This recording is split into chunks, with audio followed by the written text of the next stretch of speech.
Bismillahirrahmanirrahim. Assalamualaikum warahmatullahi wabarakatuh. Waalaikumsalam. Alhamdulillahirabbil alamin. Wassalatu wassalamu ala asyrafil anbiya'i wal mursalin wa ala alihi wa sahbihi wa man tabi'ahu ila yaumiddin. Allahumma 'allimna ma yanfa'una wanfa'na bima 'allamtana innaka antal alimul hakim. Rabbi shrah li sadri wa yassir li amri wahlul 'uqdatam min lisani yafqahu qawli. Jamaah dimanapun berada, kita lanjutkan membaca hadis yang kedua dari kitab Al-Arba'in An-Nawawiyah yang ditulis oleh Imam An-Nawawi. Kita baca syarah penjelasan hadisnya kitab Al-Fathul Mubin bi Syarhil Arba'in yang ditulis oleh Imam Ibnu Hajar Al-Haythami. Qala al-musannifu rahimahullah.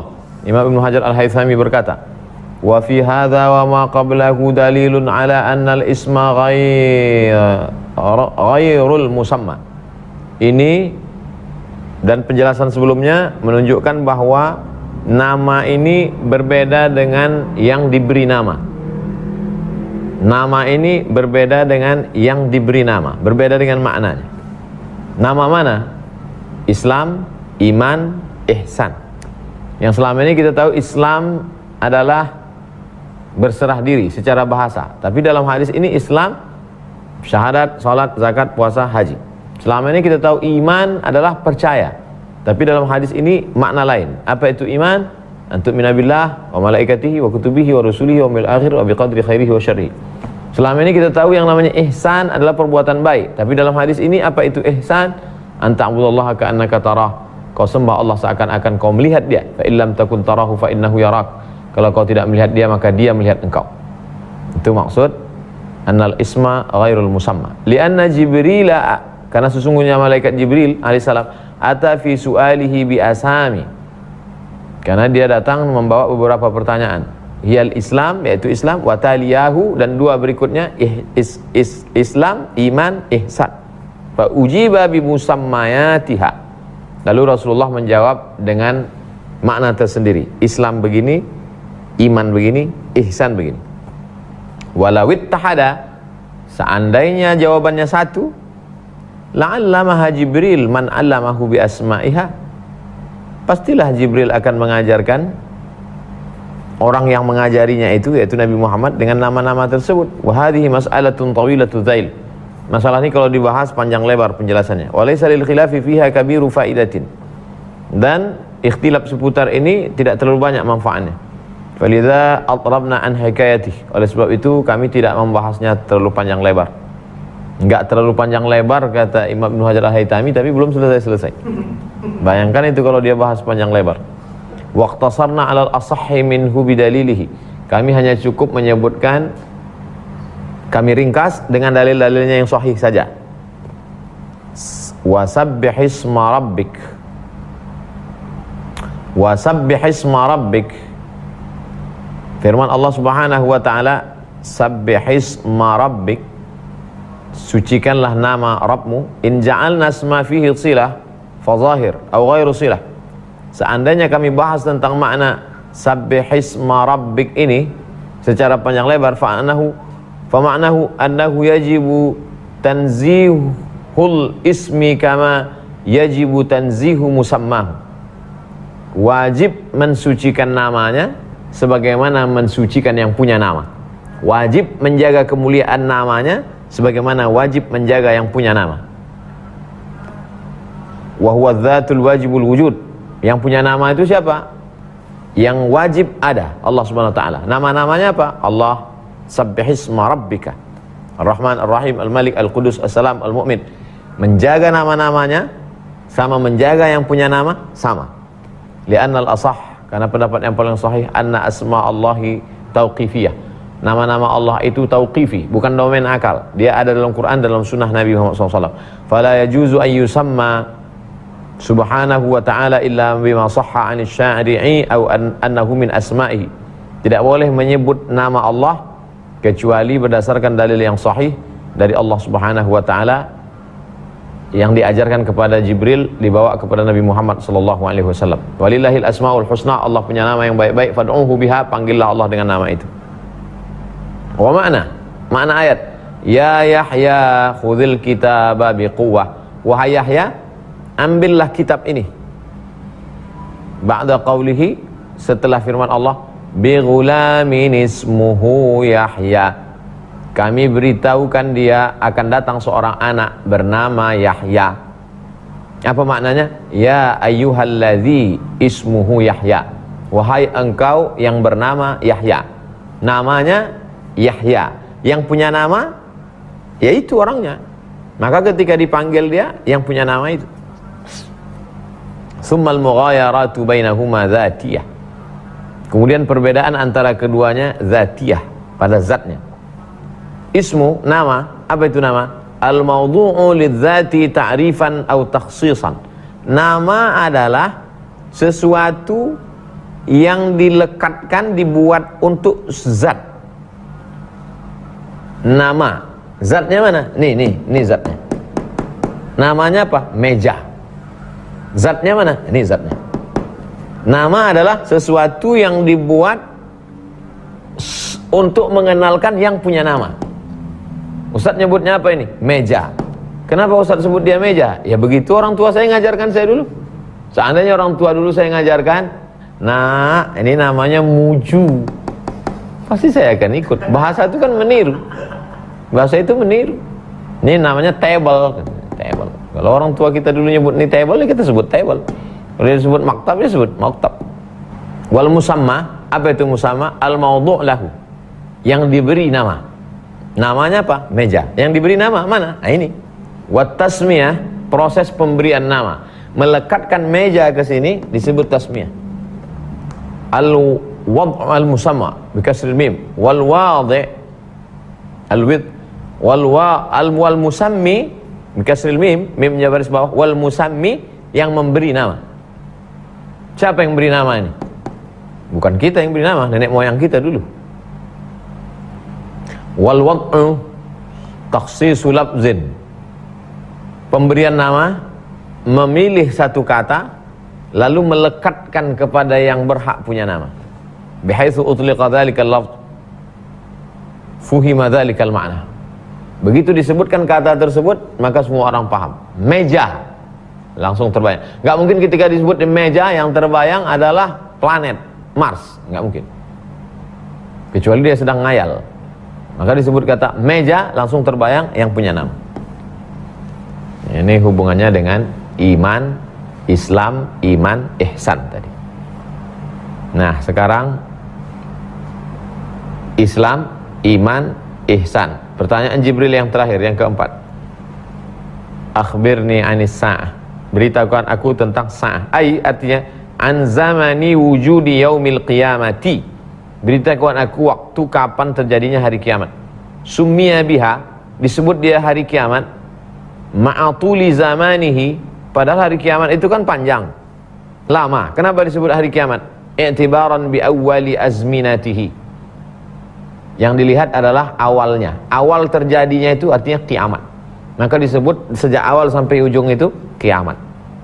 Fa innaha taqumu baghtatan fi sa'atin, hari kiamat itu terjadi tiba-tiba. Hatta inna man tanawala luqmatan la yumahhil hatta yabtali'aha. Orang yang sedang mengunyah, seandainya hari kiamat itu terjadi nanti hari Jumat, hari kiamat pasti terjadi hari Jumat, kata hadis Nabi SAW. Cuman Jumat kapan nggak tahu kita. Pas orang sarapan pagi, Allahumma barik lana fima razaqtana wa qina azabannar. Man tanawala luqmatan, siapa yang sedang menyuap, la yumahhil hatta yabtali'aha. Begitu nyuap, terjadi hari kiamat, la yumahil, tidak beri tenggat waktu, hatta yabtali'aha, mengunyah. Fahal yanzuruna, dalam Al-Quran disebut, fahal yanzuruna illa sa'ata an ta'tiyahum baghtah. Apakah mereka tidak berpikir bahwa hari kiamat itu pasti akan datang dalam keadaan datang kepada mereka baghtah, secara tiba-tiba. Faqad jaa asyratuha, tanda-tandanya telah tiba. Apa arti sa'ah? Sa'ah menurut bahasa qit'atu zamanin ghairu muayyanin wala mahdudin. Sa'ah artinya sepenggal waktu yang tidak tertentu dan tidak terbatas. Itu arti sa'ah. Bahasa Indonesia saat. Saat ini wa fi istilahil muaqqitin wa nahwihim juz'un min 24 juz'an minal laili wan nahar. satu bagian dari 24 jam sehari semalam. 12 jam siang, 12 jam malam. Normalnya di tempat kita yang tropis, di Eropa lain, di Amerika lain, di Jepang lain. 12 jam dan 12 jam siang, 12 jam siang malam, 12 jam siang, 12 jam. Satu bagian dari waktu 24 jam itu disebut dengan saat.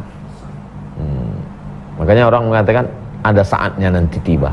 Apa yang kau maksud saat? Yaitu satu bagian dari 24 jam disebut saat. Makanya kalau kita nanya ke orang Arab, saat kam? Jam berapa? Qala, Nabi menjawab ketika ditanya, beritahukan kepadaku tentang sa'ah, tentang kapan waktunya hari kiamat. Nabi menjawab, mal mas'ulu anha bi'a'lami minas sa'ili. Yang ditanya tidak lebih tahu daripada yang nanya. Yang ditanya tidak lebih tahu daripada yang nanya. Siapa yang ditanya? Nabi Muhammad. Tidak lebih tahu daripada yang nanya. Saya kalau ditanya orang, yang nanya itu senior saya, kakak kelas saya, Pak Ustadz apa artinya ini? Saya jawab, mal mas'ulu anha bi'a'lami minas sa'il. Yang ditanya tidak lebih tahu daripada yang nanya.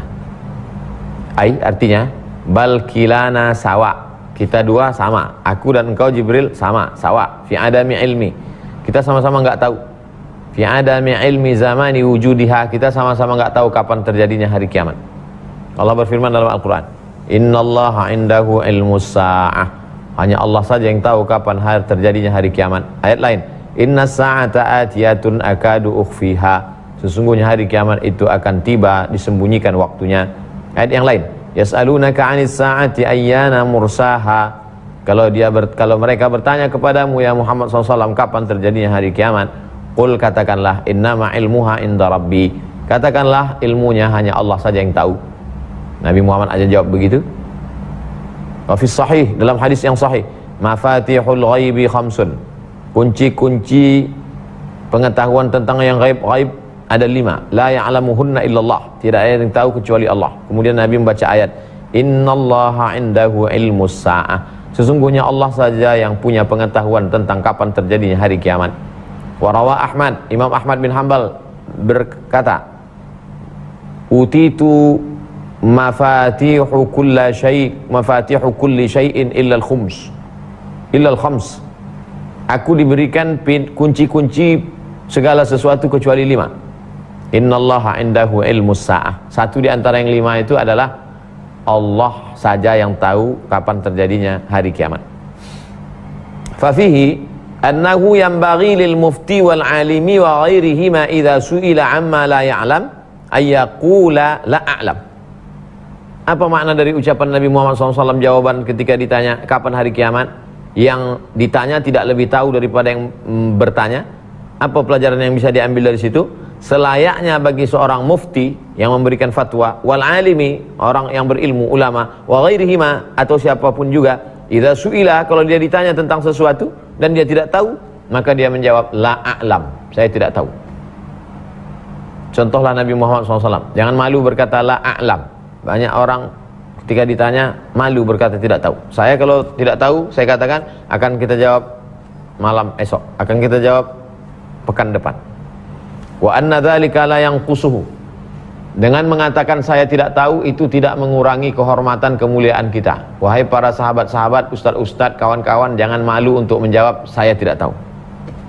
Bal yustadallu bihi ala wara'ihi wa taqwahu wa fawri ilmu wa wufuri ilmihi. Kalau ada orang yang berani berkata saya tidak tahu, itu menunjukkan bahwa dia wara', menjaga diri dari yang syubhat, wa taqwa, menjaga diri dari yang haram. Karena orang paling berani menjawab pertanyaan, orang yang paling berani berfatwa, orang yang paling berani masuk neraka. Wa wufuri ilmihi, menunjukkan kedalaman ilmunya. Wa min thamma, oleh sebab itu, qala Ali karramallahu wajhah, Imam Ali berkata, wa barduha ala kabidi idza su'iltu amma la a'lamu an aqula la a'lam. Aku tidak merasa susah hati, aku tidak merasa malu, aku tidak merasa rendah kalau aku ditanya tentang sesuatu dan aku tidak tahu, lalu aku jawab la a'lam, saya tak tahu. Imam Malik bin Anas ditanya 48 masalah, Tak sampai setengah dia jawab. Sisanya dia katakan, saya enggak tahu. Wa qala ba'dus salaf. Sebagian ulama salaf. Ulama yang hidup 3 abad pertama, abad 1, abad 2, abad 3. Sebagian ulama salaf menjawab, "Idza akhta'al 'alimu la adri, faqad usibat muqatiluhu." Kalau ada seorang ulama merasa salah ketika dia menjawab saya tidak tahu, maka sesungguhnya dia sudah terkena anak panah musuhnya. Kalau ada ulama ketika dia berkata saya enggak tahu, dia merasa salah, maka sesungguhnya dia sudah terkena anak panah musuhnya. Musuh sudah menang. Jadi kalau enggak tahu, bilang aja enggak tahu, supaya setan enggak masuk. Qala fa akhbirni an amaratiha. Kalau kau enggak tahu kapan hari kiamat, beritahukan kepadaku tentang tanda-tandanya. Bi fathil hamzah, amaratiha. Idh hiya bi kasriha. Fathil hamzah, idh hiya bi kasriha, imaratiha, amaratiha. Al-wilayah, kekuasaan, ai asyratuha, tanda syarat-syarat, wa alamatuha, tanda-tanda, ad-dallatu ala iqtirabiha, tanda-tanda menunjukkan hari kiamat itu sudah dekat. Apa saja? Wa rubama ruwiya amaratuha. Ada juga riwayat yang menyebutkan amaratuha dalam bentuk tunggal, tandanya. Tapi ada dalam bentuk jamak, amaratuha, tanda-tandanya. Qala, Nabi SAW menjawab, antalidal amatu rabbataha. Antalidal amatu rabbataha. An, bahwa, talida, melahirkan. Antalidal amatu, budak, rabbataha, tuannya. Budak hamba sahaya melahirkan tuannya. Apa maksudnya ini? Nah, ini baca, kita dengar syarahnya. Antalidal amatu. Amatu artinya al-qinnatu, budak hamba sahaya. Al di sini lil mahiyati wa nahwiha mimma yahti. Untuk menunjukkan statusnya. Dunal istighraq li'adami itradi dzalika fi kulli amatin. Tidak generalisir, untuk menunjukkan bahwa itu tidak terjadi pada setiap hamba sahaya, tapi ada hamba sahaya secara khusus. Hamba sahaya melahirkan rabbataha, ay sayyidataha. Hamba sahaya melahirkan tuannya. Dalam riwayat lain rabbaha, hamba sahaya melahirkan tuannya laki-laki, ay sayyidaha, sayyid, tuannya. Wa fi ukhra, dalam riwayat lain, ba'laha, suaminya.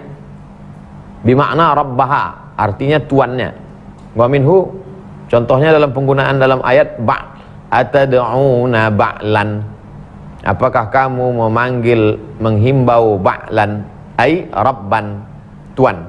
Kinayatan, kiasan.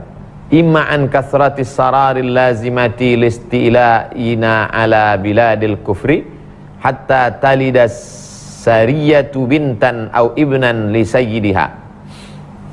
Makna pertama, satu,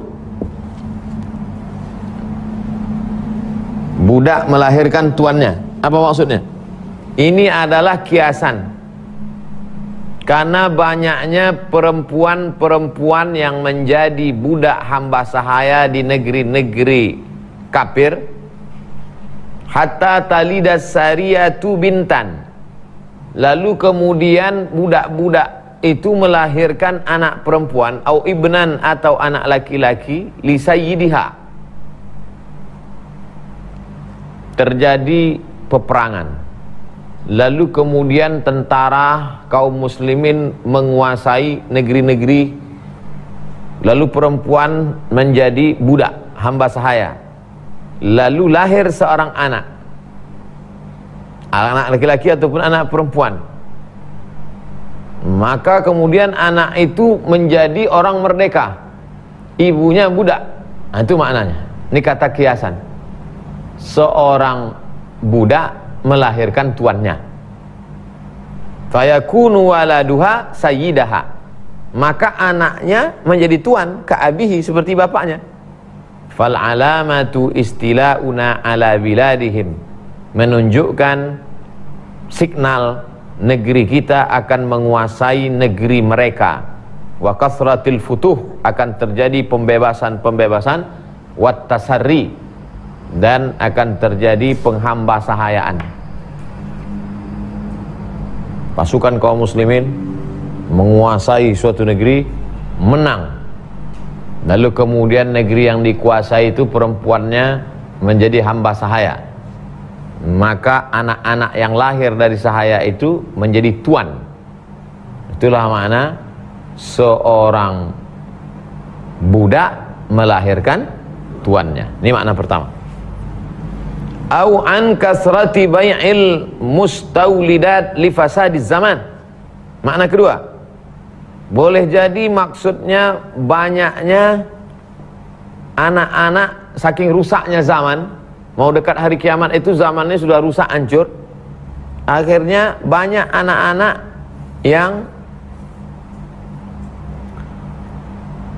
yang diperjualbelikan, hatta tashtaril mar'atu ummaha, sampai-sampai seorang perempuan membeli budak, membeli hamba sahaya, dia tidak tahu kalau yang dibelinya itu ibunya.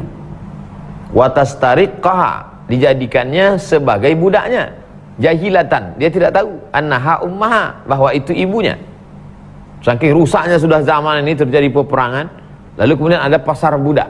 Datang seorang, saya beli ini, dibawanya pulang ke rumah, disuruh-suruhnya ke lantai cuci, padahal emaknya. Saking kan rusaknya zaman. Fal alamatu, tanda ghalabatul jahlin nashi anha bi'u ummil walad, bai'ul ummil walad. Di antara tanda kejahilan yang merata di atas muka bumi, yaitu diperjualkan ibu. Wa huwa mamnu' ijman, secara ijma' tidak boleh. Ala niza'in fih, walaupun terjadi perbedaan pendapat, tapi tidak boleh menjual ibu dari anak yang merdeka. Seorang merdeka punya perempuan budak, berhubungan dia, lahir anak, maka ini ummul walad namanya, nggak boleh dijual menurut ijma. Qila wa yutasawwaru hadha fi ghairi ummahatil aulad. Wa yutasawwaru, gambarannya, ilustrasinya, hadza fi ghairi ummahatil aulad, tidak pada ibu ummul walad. Yang dimaksud ummul walad, seorang laki-laki merdeka punya perempuan hamba sahaya, mereka berhubungan, lahir anak, ibu ini disebut dengan ummul aulad. Itu enggak boleh dijual. Bi antalida hurran bi syubhatin au qinnan bi nikahin au zinan. Jadi ceritanya bukan seperti itu, tapi pendapat yang ketiga ini adalah bahwa seorang perempuan, dia hamba sahaya, melahirkan seorang anak hasil dari pernikahan atau dari perzinaan, kemudian perempuan itu dijual di pasar budak, berpindah dari satu tangan ke tangan, sampai pada suatu hari dia dibeli oleh anak kandungnya sendiri. Hakadha aktsar, ini pendapat lebih mayoritas, wa am, lebih umum, min taqdirihi fi ummahatil aulad, daripada pendapat yang kedua mengatakan bahwa yang dijual itu adalah ummul walad. Ini budak secara umum. Yang ketiga, au an kaunil ima'i yalidnal muluk, hamba sahaya melahirkan raja-raja. Fatakunu ummul maliki min jumlati ra'iyatihi. Ada seorang raja, ibunya itu rakyat biasa, wa huwa sayyiduha, maka raja itu menjadi tuannya. Wa sayyidu ghairiha min ra'iyatihi, dia juga menjadi tuan bagi selain ibunya tadi. Seluruh rakyat itu menjadi anak buahnya, yang menjadi tuannya rajanya. Wa inna ma yazharu hadza ala riwayatin, ini didukung oleh riwayat lain yang mengatakan rabbaha, tuannya laki-laki, la rabbataha, bukan tuan perempuan. Linadrati kaunil unsa malikatun, karena jarang perempuan yang jadi raja. 5. Pendapat yang kelima, au an kasrati uquqil auladi li ummahatihim, atau makna budak melahirkan tuannya. Makna yang kelima, kasrati uquqil auladi li ummahatihim, saking banyaknya durhaka anak kepada ibu. Fayu'amilunahum mu'amalata sayyidi amatahu, sampai-sampai seorang anak berinteraksi dengan ibunya seperti interaksi seorang tuan kepada budaknya. Saya lebih condong pada pendapat yang kelima. Walaupun 1, 2, 3, 4 bisa saja terjadi, akan terjadi perbudakan lagi di akhir zaman karena peperangan, bisa aja. Tapi untuk konteks saat ini lebih tepat yang kelima. Tanda hari kiamat ketika seorang anak berinteraksi kepada ibunya seperti berinteraksi kepada budaknya. Minal ihanati, menghinakan, meremehkan, menyepelekan, wasabbi, caci maki, sumpah serapah. Wa yusta'nasu lahu biriwayatin. Ini didukung riwayat antalidal mar'atu, seorang perempuan melahirkan. Itu menunjukkan seorang perempuan, bukan budak. Seorang perempuan melahirkan anaknya, anaknya menjadi tuan, dia berinteraksi dengan ibunya seperti budak. Wa bi khabari, didukung oleh dua hadis. Hadis yang kedua, la taqumus sa'atu, tidak akan terjadi hari kiamat hatta yakunal waladu ghaidhan, sampai anak itu bersikap keras. Lebih kuat yang kelima ini. 6. Au an kasrati bai'is sarari, atau makna ini budak melahirkan ibunya. Makna yang keenam, kiasan tentang banyaknya penjual belian, jual beli budak. Hatta yatazawwajul insanu ummahu, sampai-sampai seorang laki-laki tidak tahu kalau dia sudah membeli ibunya dan dia berhubungan wa huwa la yadri, dia tidak sadar. Binaan ala riwayatin, berdasarkan disokong oleh riwayat ba'laha, antalidal amatu ba'laha, seorang perempuan melahirkan suaminya. Wa annal murada bihi zaujaha, yang dimaksud di sini wal murada bihi zaujuha, suaminya. Seorang perempuan melahirkan suaminya. Kok bisa? Wala dilalatun fi dzalika liman'i bai'i ummahatil aulad wala li jawazihi. Tidak ada dalil yang melarang, tidak pula ada dalil yang membolehkan untuk memaknai hadis ini bahwa tentang ummul aulad tadi. Khilafan liman za'amahu, berbeda dengan orang yang mengeluarkan pendapat idz la yalzam min kauni syai'i alamatun lis-sa'ati hurmatuhu wala dhammuhu. Karena tidak mesti tanda hari kiamat itu suatu perbuatan yang haram atau tercela. Lima ya'ti fit tatawul fil bunyan wa ghairuhu. Karena penjelasan berikutnya adalah tentang orang-orang yang berlomba-lomba untuk mendirikan bangunan. Itu tidak terkait dengan apakah perbuatan itu haram, tercela atau tidak. Ini ceritanya bukan masalah halal haram, tapi ceritanya tentang tanda hari kiamat. Wa aidan juga fakama fihi isyaratun ila jawazi bai'iha, itu menunjukkan boleh menjualnya. Nya di situ ummul walad, min jihatin annahu ja'alu waladiha sayyidaha, karena kalau dia dijual anaknya akan menjadi tuannya. Al mustalzim limulkihi laha ba'dal mauti hatta utiqat, dia menjadi tuan, anaknya menjadi tuan, ibunya menjadi budak, budak melahirkan tuan, dan kemudian itu terjadi sampai dia mati, sampai dia merdeka. Wa yalzam min kauniha irsan, lalu kemudian dia bisa menjadi ahli waris, dia bisa menjadi warisan. Jadi budak itu kalau tuan merdeka, kalau tuan meninggal, itu budak-budak itu menjadi harta warisan, bisa diwarisi oleh anak si tuan. Annahu ja'alu ala irsan jawazu bai'il mustawlid laha fihi isyaratun ila man'i bai'iha. Ini isyarat tidak boleh menjual ummul walad, lianna ma'na kauni waladiha rabbaha annaha biwiladatihi untiqat. Anna ma'na kauni waladiha rabbaha annaha biwiladatihi untiqat.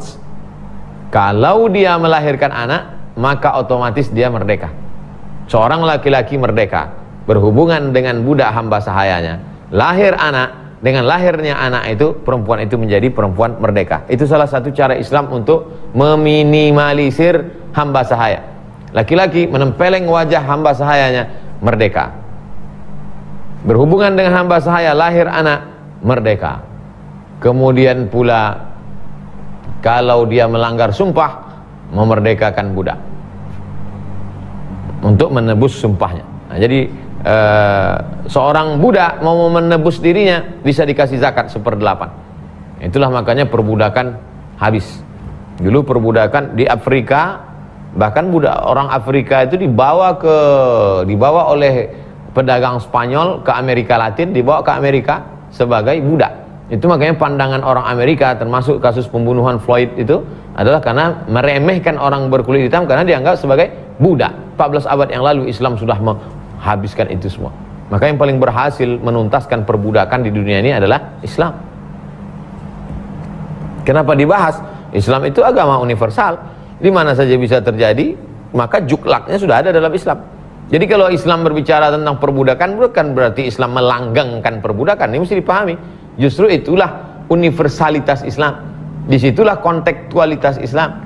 Kalau terjadi di Afrika perbudakan, terjadi di Asia, Islam sudah punya aturannya bagaimana cara menghapuskannya secara perlahan.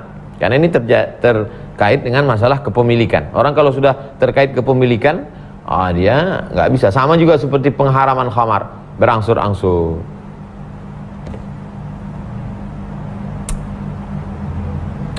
Sabatalaha haqqul itqi famtana'a bai'uha. Kalau sudah dia melahirkan anak, maka dia merdeka, nggak boleh dijual. Wa min tsama qala sallallahu alaihi wasallam fi syariatihi Maria.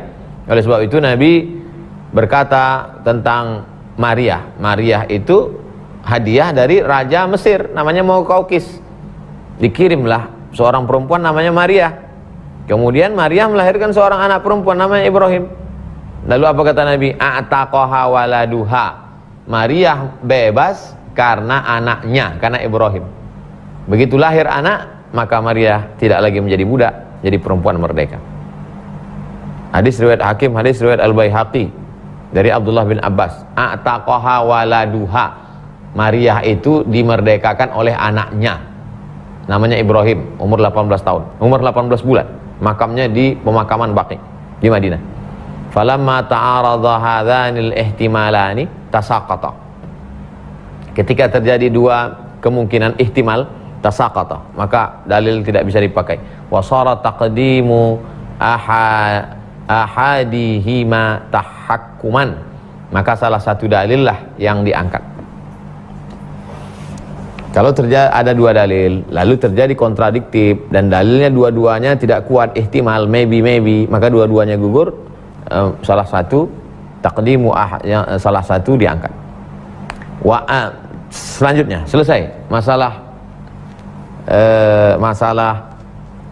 budak akan melahirkan tuannya, sudah selesai. 6 penjelasan tadi. Berikutnya, wa antaral hufata, dan bahwa tara engkau melihat, hufata engkau melihat orang tidak beralas kaki, jamu hafin, wa huwa min la na'la birijlihi, orang yang tidak pakai sendal disebut hufat. Al-urata, engkau melihat orang yang tidak bersendal, al-urata, enggak pakai baju. Al-urata jamu arin, telanjang, maaf. Wa huwa arti urata la syai'a ala jasadihi, enggak ada apa-apa di jasadnya, enggak ada penutup tubuh. Wa fi riwayatin, dalam riwayat lain, al-hafadah ay al-khadamah, pelayan-pelayan. Al-huna, huruf al di pangkal itu, wa ini ihtamalat istighraq, meskipun maknanya generalisir, illa annal adatal qat'iyyata dallatun ala takhsisihi, tapi ada indikasi bahwa yang dimaksud di sini adalah tertentu. Wa anna kulla wahidin minhum la yahsulu lahu dzalik, tidak semuanya, tidak general. Fal aula kaunuha lil ma'hud indal mukhatabin, yang dimaksud di sini adalah orang tertentu, au li ta'rifil mahiyah, atau sebagai penjelasan makna. Al alatu, Taral hufata, engkau melihat ada orang tidak bersendal. Urata, tidak berpakaian. Al-alata, miskin. Alata bitakhfil lam. Alata jam'ail, artinya miskin, iftaqar, butuh. Sebagaimana dalam surat Ad-Duha, wa wajadaka ailan fa'aghna. A'ala kathrat iyaluhu, banyak anaknya, tidak bisa cari makan, susah. Ri'a asya, engkau melihat orang tidak bersendal, no sandal, tidak berpakaian, miskin. Terus ri'a sya, ri'a bikasri awalihi, baris bawah ri, wabil muddi jam'i ra'in. Ri'a mengembala. Wa yujma' aidan ala ru'at, jamak dari ra'in, ri'a dan ru'at. Bidhammi awalihi, baris dhammah ru'at. Wa ha akhiruhu ma'al qasri, wa ra'i al-hifzu, pengembala.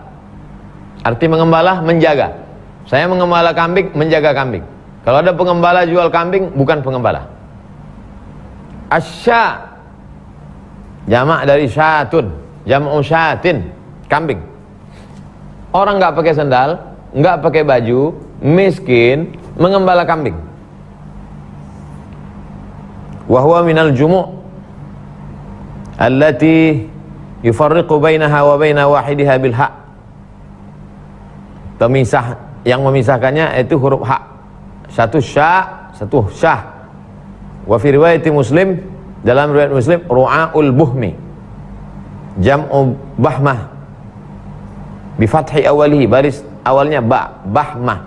Sigharud dha'ni wal ma'iz, artinya pengembala anak kambing dan anak domba. Waqad yakhussu bil ma'iz, dikhususkan dengan ma'iz, kambing. Wa fi riwayatil Bukhari, dalam riwayat Imam Al-Bukhari dalam Sahih Bukhari, ru'aul ibil al-buhmi, pengembala onta. Bi dhammi awalihi jam'u bahim, qila majhul. Wal aula, yang lebih utama, annahul aswadus sarf, berwarna hitam. Wa fi raf'u sifat ru'a li'anna al-adamah ghalibu alwanil arab, warna kulit kecoklatan itu warna mayoritas kulit orang Arab. Wal jarru sifatun lil ibil, sifatun lil ibil. Wa khussa mutlaqur ri'a li'annahum adhafun nas. Mengapa disebutkan di sini pengembala? Mengapa dipilih profesi pengembala? Enggak bersendal, enggak pakai pakaian, miskin, pengembala. Mengapa digunakan kata pengembala? Li'annahum adhafun nas, karena mereka orang paling lemah. Pengembala orang paling lemah. Mungkin di tempat kita nggak ada lagi pengembala, pengembala kambing nggak ada. Wari'a usya, pengembala kambing. Li'annahum adhafur ri'a, yang paling profesi yang paling rendah pengembala. Di antara pengembala itu pengembala sapi, pengembala onta, yang paling rendah lagi pengembala kambing. Nggak pakai sendal, nggak pakai pakaian, miskin, pengembala kambing. Tak ada lagi orang di bawah ini. Wa min thamma qila, oleh sebab itu disebutkan dalam riwayat lain, ri'a sya' ansab bisyaq, lebih sesuai, min ri'a'il ibil, ru'a'il ibil, lebih sesuai daripada ri'a'il ibil, lebih sesuai daripada ri'a'il sya', pengembala kambing, lebih sesuai dengan konteks daripada pengembala onta. Fa innahum ashabu fakhrin wa khuyala, karena pengembala onta itu masih ada bangganya, masih ada sombongnya. Ini onta-onta gembalaan saya. Kalau kambing nggak bisa. Walaisu 'allatan wala fuqara ghaliban.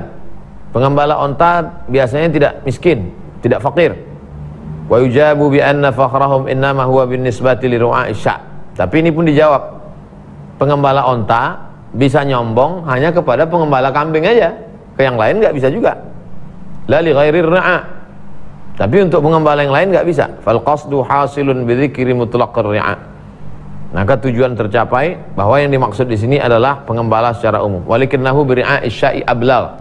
Akan tetapi pengembala kambing lebih sesuai, lebih cocok, lebih pantas, lebih layak. Fa in qulta, Kalau engkau berkata al-qissatu ghairu muta'addidah, peristiwa ini terjadi tidak berkali-kali, sekali saja, fa kaifal jam'u bainar riwayataini? Nabi menyampaikan hadis ini sekali, lalu bagaimana mungkin kita bisa mengkombinasikan antara dua riwayat? Qultu, saya jawab. Yang bertanya siapa? Imam Ibnu Hajar Al-Haythami. Yang menjawab siapa? Dia sendiri. Kalau kau katakan begini, ini argumentasiku. Al-qissatu ghairu muta'addidah, kisahnya terjadi sekali, lalu bagaimana mungkin bisa mengkombinasikan dua riwayat? Qultu, saya jawab, yahtamilu annahu SAW jama'a bainahuma, ada kemungkinan Nabi SAW yang mengkombinasikan antara keduanya. Faqala, Nabi berkata, ri'aul ibili wasya'i, wa di situ pengembala kambing, pengembala onta dan kambing. Fahafidha rawin al-awwala wa akharu tsani, riwayat hadis ini dua. Riwayat pertama menyebutkan pengembala kambing, riwayat kedua menyebutkan periwayat onta. Maka tidak ada kontradiktif antara keduanya, karena sebetulnya Nabi menyebutkan dua-duanya. Maka dari hadis, dari kitab ini juga bisa membahas tentang bagaimana metode mengkombinasikan antara dua hadis yang berbeda matan. Nah, ada ilmunya di sini. Walaupun beliau tidak mengatakan inilah metode, ya, itu anak TK. Mahasiswa itu bisa membaca lalu menemukan itu. Oh, terus. Kalau kisahnya satu, terjadi dua riwayat, bagaimana sikap seorang ulama? Ini. Engkau nanti sebelum hari kiamat terjadi melihat ada orang nggak pakai sendal, nggak pakai pakaian, miskin, mengembala kambing, apa kerja dia? Yatatawaluna fil bunyan, lomba-lomba bangun bangunan yang tinggi-tinggi. Loh, apa maksudnya? Yatatawaluna fil bunyan. Yatatawaluna dari kata tawil, tinggi. Bunyan, berlomba-lomba tinggi bangun bangunan. Apakah maksudnya pembangunan Burj di Emirat? Apakah maksudnya membangun tower? Nah, ini kita baca. Wa hadza kinayatun an kaunil asafil. Ini adalah kata kiasan. An kaunil asafil, tentang orang-orang yang sebetulnya rendah. Asfal, asafil rendah. Enggak pakai sendal, enggak pakai baju, miskin, mengembala kambing. Yasiruna mulukan, tapi mereka kemudian jadi raja-raja. Aukal muluk, atau mereka seperti raja-raja.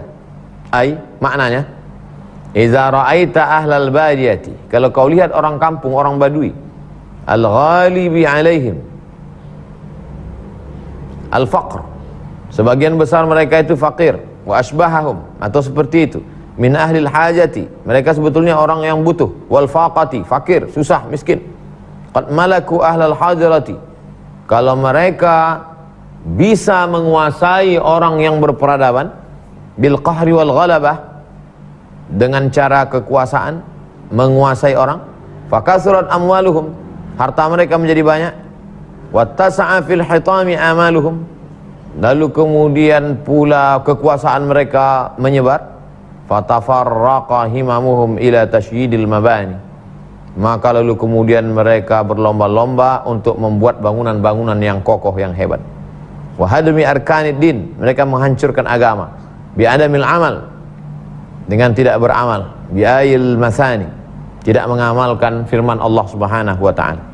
Fadzaka min alamatis sa'ah, itu adalah tanda-tanda hari kiamat. Jadi kalau ada orang mengaitkan hadis ini, penjelasan ini dengan pemerintah Saudi Arabia, yang dulu nenek moyang mereka adalah para pengembala-pengembala kambing, lalu kemudian mereka menjadi berkuasa, berlomba-lomba mendirikan bangunan. Nah, itu kan ada penjelasan, cobalah tonton di YouTube, ada yang menjelaskan begitu. Maksud hadis ini adalah, Nabi nggak ada nyebut itu adalah interpretasi. Apakah benar? Wallahu a'lam bishawab. Saya tak berani, saya hanya membacakan aja. Wa min thamma sahha, wa min thamma sahha, oleh sebab itu benarlah hadis, la taqumus sa'atu, tidak akan terjadi hari kiamat, hatta yakuna as'adun nas bid dunya, sampai as'adun nas bid dunya, yang paling bahagia di dunia ini adalah Laka' bin Laka'. Apa maksudnya Laka' bin Laka'? Laim bin Laim, orang yang dicela, anak dari orang yang dicela. Bapaknya dulu tercela, anaknya juga tercela. Mereka orang-orang yang bahagia di dunia. Kenapa? Karena mereka sebelumnya tercela, hina, rendah, miskin, susah, tapi kemudian berkuasa, dan dengan kekuasaan itu hidup semena-mena. Wa sahha aidan, sahih juga hadis yang berkata, man min asyratis sa'ah, di antara tanda hari kiamat, antudha'al akhyar wa antudha'al akhyaru wa turfa'al asyraru. Orang-orang pilihan dijatuhkan, orang-orang jahat diangkat. Orang-orang pilihan, orang-orang berakhlak dijatuhkan, dihinakan. Orang-orang yang jahat diangkat, dihormati, dimuliakan. Nah, itu udah dekat hari kiamat. Wa qad balagha sallallahu alaihi wasallam fi riwayatin min fi tahqirihim. Dalam satu riwayat Nabi SAW amat sangat menjelaskan tentang bagaimana kehinaan mereka. Fa wasafahum bi annahum summun bukmun. Nabi menyebut mereka tuli, bisu, buta, ay jahalatun ra'a. Mereka adalah orang-orang jahil. Lam yasta'milu asma'ahum, mereka tidak menggunakan telinga pendengaran mereka, wala alsinatahum, lidah mereka, fi ilmin, untuk ilmu pengetahuan. Tak mau dengar ilmu, tak mau ikut pengajian. Wa nahwi min amri dinihim, tak mau peduli pada ulama, tak mau mengkaji Al-Quran. Fali adami husuli samaratai sam'i wal lisan, karena tidak menggunakan telinga dan lidah, saru ka'annahum adamuhuma, maka mereka seperti orang yang tak bertelinga, tak berlidah, tak bermata, tak berotak, tak berhati, tak berfikiran. Wa min thamma qala Allah Ta'ala fi haqqihim, oleh sebab itu Allah berfirman tentang mereka, ulaika kal an'am, mereka seperti binatang, balhum adall, bahkan lebih hina daripada binatang. Qila, ada pendapat menyebut fihi dalilun, ini dalil likarahati tatwinil bina, ini dalil tidak makruh hukumnya membuat bangunan tinggi-tinggi.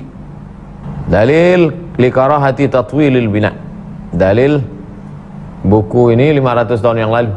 Kalau hiduplah sekarang Ibnu Hajar Al-Haytami, dilihatnya orang sekarang berlomba-lomba membuat kondominium,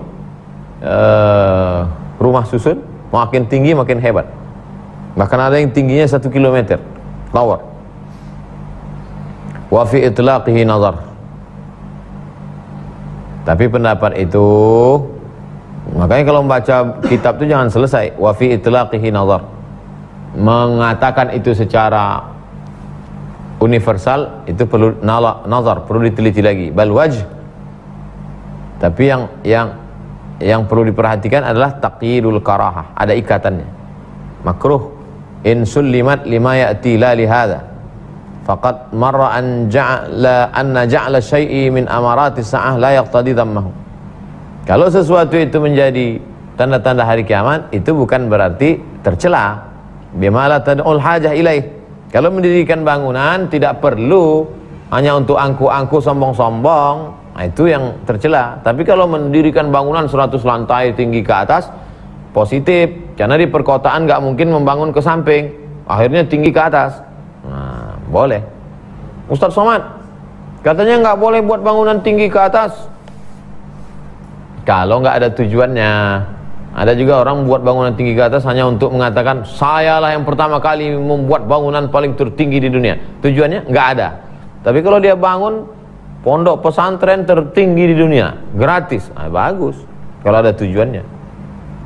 Wa alaihi yuhmalu khabar yu'jaru ibnu Adam ala kulli syai'in, setiap anak Adam manusia diberi balasan pahala, illa ma yada'uhu fi hadzal turab, kecuali yang dijadikannya di tanah ini.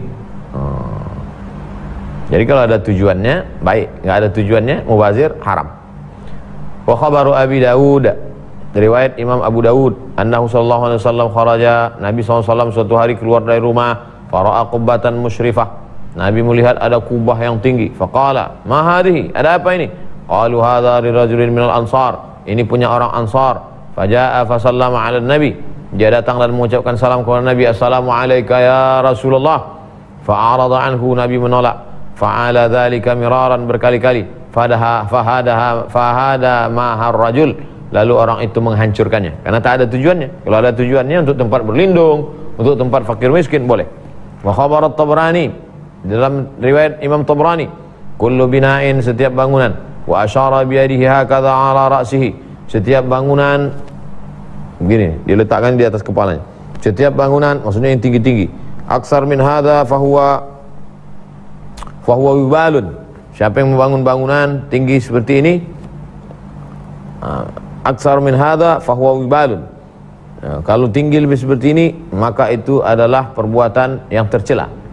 Wa akhraja Ibnu Abi Dunya an Ammar bin Abi Ammar, diriwayatkan oleh Ibnu Abi Dunya dari Ammar bin Abi Ammar, dia berkata, idza rafa'a ar-rajulu bina'ahu, kalau ada orang membangun bangunan tinggi, fawqa sab'ati adhra', di atas 7 hasta, shibran bi shibrin, zira'an bi zira'in, dia akan dipanggil nanti pada hari kiamat, ya afsaqal fasiqin, wahai orang fasik di antara yang fasik, ila aina, mau ke mana?